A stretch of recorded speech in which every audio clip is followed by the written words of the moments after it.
என்னது எங்க சித்தி ட்ரோன் ஓட்டுறாங்களா? இவ்வளவு அழகா ட்ரோனை ஃப்ளை பண்றாங்களே. எங்க நெல் பயிருக்கு மருந்து அடிக்கலாம்னு சொல்லிட்டு D2D அக்ரோ ட்ரோன் சர்வீஸ கூப்பிட்டு இருந்தோம். அவங்க வந்த உடனே நாங்க வாங்கி வச்ச மருந்தை அவங்க எப்படி கலக்கி ஊத்த சொல்றாங்களோ அதே போல கலக்கி ஊத்திட்டோம் அந்த மிஷின்ல. ஐ மீன் ட்ரோனோட டேங்க்ல. அந்த ட்ரோன் ஆபரேட் பண்றதுக்குன்னு ஒருத்தர் இருக்காரு. ஸ்டார்ட் பண்ணிட்டு சும்மா கஜ கஜ கஜ கஜன்னு ஓட்ட ஆரம்பிச்சிடறாருங்க. எனக்கு தெரிஞ்சு கிட்டத்தட்ட ஒரு டேங்க் மருந்து ஊத்தணும்னா 70 இருந்து 80 சென்ட் வரைக்கும் ஒரு டேங்க் மருந்துல அடிச்சிருதுங்க. கரெக்டா எல்லா இடமும் ஈக்குவலா ஸ்ப்ரே ஆகுது. நாங்களாம் நார்மலா ஸ்ப்ரே மிஷின்ல தோல்ல மாட்டிக்கிட்டு அந்த வெயிட்ட தூக்கிட்டு நடந்துகிட்டு மருந்து அடிச்சா ஒரு நாள் ஆயிருங்க. பட் ஆனா இந்த ட்ரோன் மிஷின்ல அரை மணி நேரத்துல அடிச்சு முடிச்சிட்டங்க. எங்க கைனி அடிச்சு முடிஞ்சிருச்சு. அடுத்தது எங்க சித்தி வீட்டு கைனிக்கு தான் அடிக்க போறோம். அங்க போயிட்டு எங்க சித்திக்கு எனக்கு ஒரே சண்டை. நான் தான் ஓட்டுவேன். இருங்க யார் போன்ல இது கனெக்ட் ஆகுதுன்னு பார்க்கலாம். குருவிஸ் நான் தான் இப்ப ஓட்ட போறேன். ஸ்டார்ட் பண்ண தெரியாம எப்படியோ ஸ்டார்ட் பண்ணிட்டேங்க. என்னடா இது பறக்கவே மாட்டேங்குது.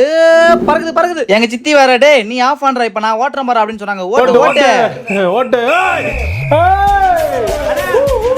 இந்த மாதிரிலாம் வளைஞ்சு நெளிஞ்சு ட்ரோன் ஓட்டினவங்கள நான் பார்த்ததே இல்லைங்க. இப்ப பாருங்க லேண்ட் பண்ண தெரியாம இப்படியும் அப்படியும் ஆட்டி அப்படியே கடைசியா கஷ்டப்பட்டு லேண்ட் பண்ணிட்டாங்க. செம்ம ஜாலியா இருந்துச்சுல்ல.